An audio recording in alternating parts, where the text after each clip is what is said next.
I'm Mark Schmitz. I'm a senior actuarial science major. Could you tell us a little bit about your typical workday and how you manage your time to allow for like playing Halo 2 and that kind of stuff? Well, I don't get to play much Halo 2. I have to say, when I play with my colleagues at work, I get slaughtered so fast it's unbelievable when I'm on Xbox Live. Project Gotham Racing, I'm a little better at. It's nice to have a job where gaming is a serious pursuit, and we get to think about that and talk about that. And playing around with the latest technology, whether it's new PCs, looking at new software, sitting down with researchers. It's why I think my job is the best. Warren thinks his is the best, but I'm sure I'm right. Anyway, I'm in meetings a lot. My calendar gets very full with those, and then at night, after the kids have gone to bed, I'm on email a great deal. I get messages during the day. That's my chance to give long responses. And then over the weekend, I send a lot of mail as well. I take 2 weeks a year to just go off and read and think, where I'm not interrupted by work or anything else. I'm just solidly trying to think about the future, and people get to send me things to read as part of that so-called Think Week. So it's a nice mix of things. About 25% of the time then I'm out traveling around, meeting with customers, Europe, Asia, and that sort of helps me think, okay, do we have the right priorities? What are people responding well to, and what would they like to see us do better? I'm on Think Week about 50 weeks a year. I work about 2. And you'd be surprised at my days. I mean, they're very unstructured,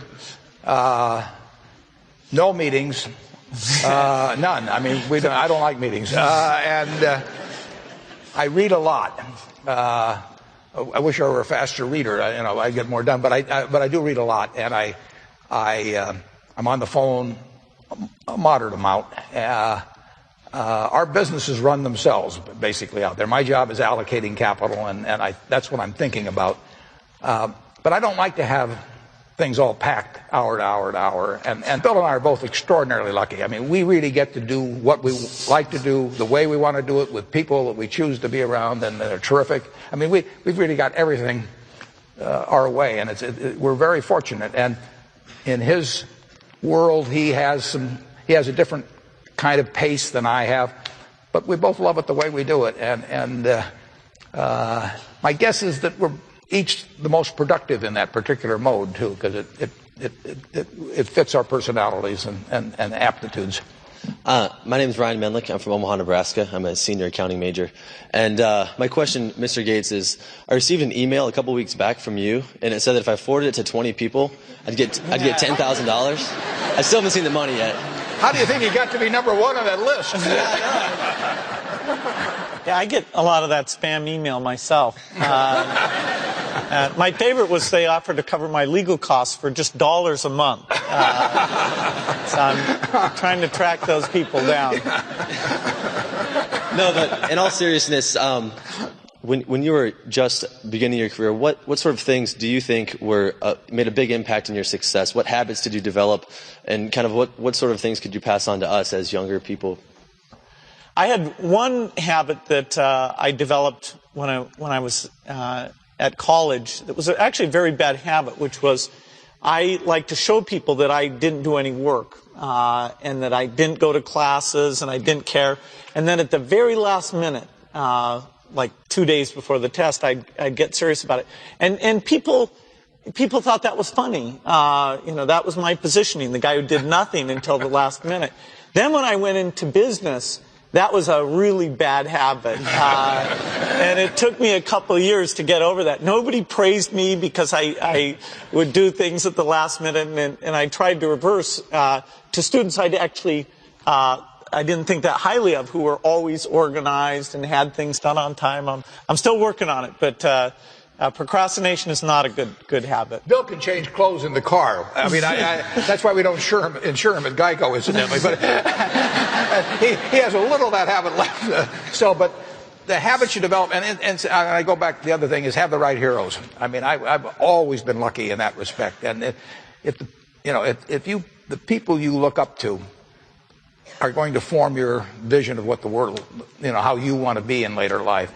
And the one Well, I'll give you two pieces of advice. I'd invest as much in myself as you can. I mean, you're your own biggest asset by far. I mean, you've got all kinds of potential. All the people in this room, you're lucky to be in this country, gotten a good education, but most people go through life using up a very, very small part of their potential. And so anything you do that invests in yourself, that's the best investment you can possibly make. And then I would follow my passion. I mean, whatever turns you on. You know, I was lucky. I found something early that turned me on. But you don't want to take a job just for the money. You don't want to take a job for an organization that you really don't feel good about, or work for people that you don't feel good about. You really want to be excited when you get out of bed every morning. And it won't necessarily be the job that you have 10 years later, but you'll be learning so much as you go along. And I took a job with Ben Graham, my hero, and I never asked the salary, and I found at the end of the month when I got my first paycheck what I was earning, because I just knew it was the right thing to be doing. So I would follow your passion. Hi, I'm Marissa Pont. I'm a senior management major. Obviously, as a public, what we hear most about are your successful investing in ventures or the new products that you develop that work out. I was just wondering, what would you consider to be the worst investment you've ever made? The worst investment I ever made? How long do you have? I've made some very bad ones, but that doesn't really bother me. It may bother the shareholders, but that's another question. You're going to make mistakes in life. I mean, there's no question about it. You don't want to make them on the big decisions, who you marry and some things like that. So there's no way I'm going to make a lot of business and investment decisions without making some mistakes. I may try to minimize them. I don't dwell on them at all. I don't look back. The biggest mistakes are the ones that actually don't show up. They're the mistakes of omission rather than commission. We've never lost that much money on any one investment. But it's the things that I knew enough to do that I didn't do. We have missed profits of as much as, maybe $10 billion in things that I knew enough to do and I didn't do. Now, the fact I didn't buy Microsoft way back is not a foregone opportunity, because I didn't know enough to make that decision. But there have been other investments where I did know enough to make the decision, and for one reason or another, I either didn't do it at all, or I did it on a small scale. I was sucking my thumb when I should have been writing checks, basically. And those don't show up. There's no place where it shows missed opportunities, but I've missed some big ones. The triumphs in life are partly triumphs because you know that everything isn't going to be a triumph. And I would never get too hung up on mistakes. I know a lot of people that really agonize over them, and it just isn't worth it. I mean, tomorrow's another day, and you live it forward and just go on to the next thing. I think in Microsoft's case, the biggest mistake is where we miss something that's coming along that's going to be huge. And for us, if we get in too early, like the idea of delivering TV over the internet, IPTV, we got in probably 5 years before we needed to. It's just now starting to happen. I don't feel bad about that at all.